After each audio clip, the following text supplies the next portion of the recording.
l'endimanché du ciné est prêt pour vous parler aujourd'hui sans spoiler du film français au titre légèrement compliqué à retenir et un peu long.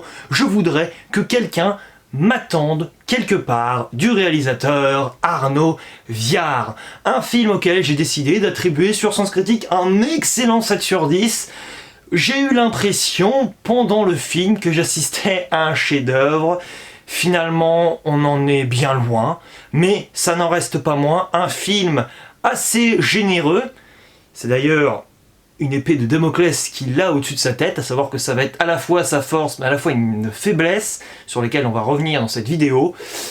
Mais honnêtement, déjà le casting me donnait envie pour une raison très particulière, c'est que j'ai l'impression, si vous appréciez notamment Le Sens de la Fête, un film de 2017, avec le duo de réalisateurs qui nous a pondu Intouchable, mais surtout Hors Norme en 2019, que nous assistons à un cinématique universe comprenant Jean-Paul Rouve, très connu pour de nombreux films tels que, aujourd'hui, on va dire, la trilogie des Tuches. Moi j'aime bien d'ailleurs Tuche 1, j'aime pas du tout Tuche 2, j'adore Tuche 3, ça peut vous aider. Mais également d'autres acteurs et actrices que l'on a l'habitude de rencontrer. Alors j'ai l'impression que Elsa Zilberstein, non elle n'est pas allemande, Elsa Zilberstein est dans tous les films que je joue en ce moment. Elle était déjà dans Selfie, et puis elle joue dans beaucoup de films, notamment avec Dubosc. Tout le monde debout était un excellent film dans lequel elle pouvait encore une fois nous éblouir et nous éclairer de ses lumières. Nous avons donc un panel d'acteurs assez divers et variés, notamment, je vais regarder son nom tout de suite, Laverne, qui était le mari complètement auto-centré dans Le Sens de la Fête, d'ailleurs, où il avait un personnage assez extraordinaire. Et ici, on rassemble donc plein d'acteurs qui se connaissent déjà, qui se sont rencontrés les uns les autres, qui ont tourné dans le film de Jean-Paul Rouve pour certains et certaines, et ainsi, voilà, on a des petits chassés-croisés assez marrants, et le réalisateur en a pleinement conscience, et il va au final essayer de créer une famille avec ses acteurs. Il va faire des acteurs, évidemment, des personnages dans un scénario qu'il a lui-même coécrit, et c'est un peu sur cette double lecture qu'on va nous proposer finalement un film qui n'est pas biographique, mais qui a un peu tout, malgré tout, d'une certaine forme de réalisme. Par exemple, Jean-Paul Rouve dans le film s'appelle Jean-Pierre. Alors oui, Jean-Paul, Jean-Pierre, il faut pas aller chercher très loin pour comprendre que ça se ressemble énormément, mais en réalité, d'ailleurs, la mère de Jean-Paul Rouve dans ce film s'appelle Aurore. Or, l'actrice qui l'interprète, qui est d'ailleurs très connue et qui a une grande filmographie, est tout simplement Aurore Clément. Je crois que je ne me trompe pas. Aurore Clément, c'est bien ça. Donc, c'est déjà un premier point. Et ensuite, donc, le film est assez génial parce que il est extrêmement piégeux. Et ça m'a rappelé un peu Star Wars 8, presque, dans cette volonté de prendre des risques à tout va, de nous piéger constamment.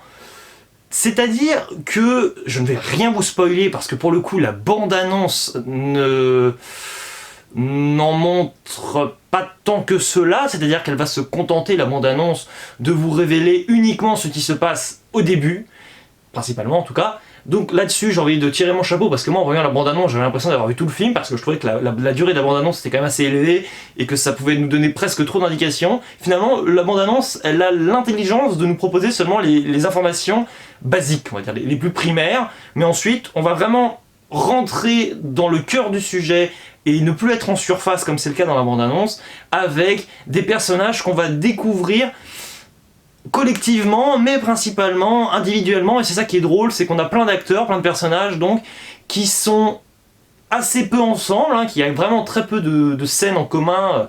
Voilà, à la rigueur, vous avez souvent, ça fonctionne souvent par duo, c'est-à-dire vous avez le mari et la femme, ou en tout cas le copain et la copine, vous avez à la rigueur la relation entre la fille et le père, entre la sœur et le frère, mais ça fonctionne vraiment en binôme à chaque fois. On essaie de nous proposer un film un peu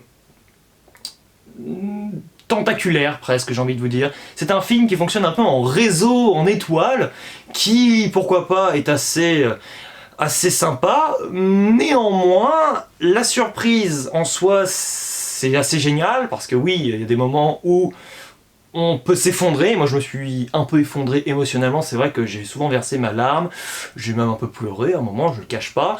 À des moments aussi assez dispatchés dans le film, c'est assez parsemé, on va dire, de réussite, on va dire, en termes de capacité à nous émouvoir avec une simplicité, avec une honnêteté, parce qu'il faut être très honnête dans un film pour pouvoir nous faire pleurer, ou en tout cas verser au moins une larme. C'est ce que ce film parvient à faire.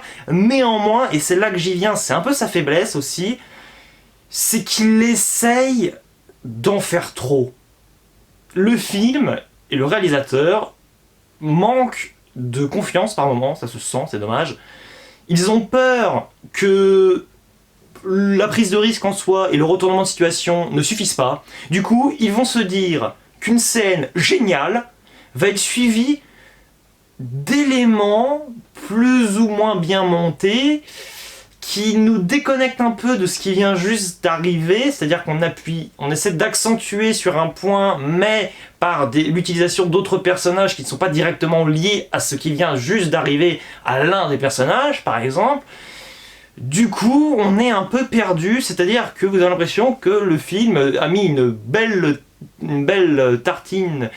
couche de tartine de Nutella et qu'il en a rebalancé une par-dessus au spéculoos et que le goût devient un peu amer par moment parce que c'est un film qui se surcharge un peu tout seul et un peu vainement, c'est-à-dire qu'il a du mal à rester simple. Il est simple et efficace et génial à la base, mais on sent qu'il y a vraiment des cuts, des montages qui ont été rajoutés par-dessus, et c'est dommage parce qu'en réalité, le film au début, il joue extrêmement bien avec le temps et la spatialité, à savoir qu'il y a des personnages, on a conscience qu'ils vont impacter l'intrigue et le scénario, mais d'un coup, on ne sait plus vraiment où ils sont situés, s'ils sont encore dans le coin. Ça va toujours être ramené finalement au cœur, bien tout simplement, du fil narratif qui avance gentiment. Mais je vous avoue que je suis presque un peu déçu par cet état d'esprit où on sent que le réalisateur... il a tout pour faire un chef-d'œuvre ici, et c'est dommage, mais je pense que le film, au lieu de durer 1h50, je crois, on n'aurait pas été contre pour qu'il dure 30 minutes de moins. C'est-à-dire qu'il faut savoir faire des fois des films un peu plus sobres, où c'est un engagement, on va dire, de la part du spectateur, qui est bien plus, je dirais pas méritant, parce que le mérite n'a pas grand-chose à voir là-dedans, mais qui est bien plus naturel. Ici, on sent qu'il y a vraiment, comme je vous le disais, une volonté de surplus un peu artificiel, un peu vain, qui m'a un peu dérangé, mais bon, ça reste quand même un excellent film que je vous recommande chaudement si vous voulez être impacté émotionnellement, rire à de rares occasions, mais plutôt rire avec un certain humour noir, mais bon, c'est pas très drôle quand même globalement, mais c'est vraiment très plaisant, donc écoutez, je n'ai plus qu'à vous dire ciao et à la prochaine, et je vous recommande d'aller voir ce film. Allez, je vous dis ciao et à la prochaine, attention, ho, ho.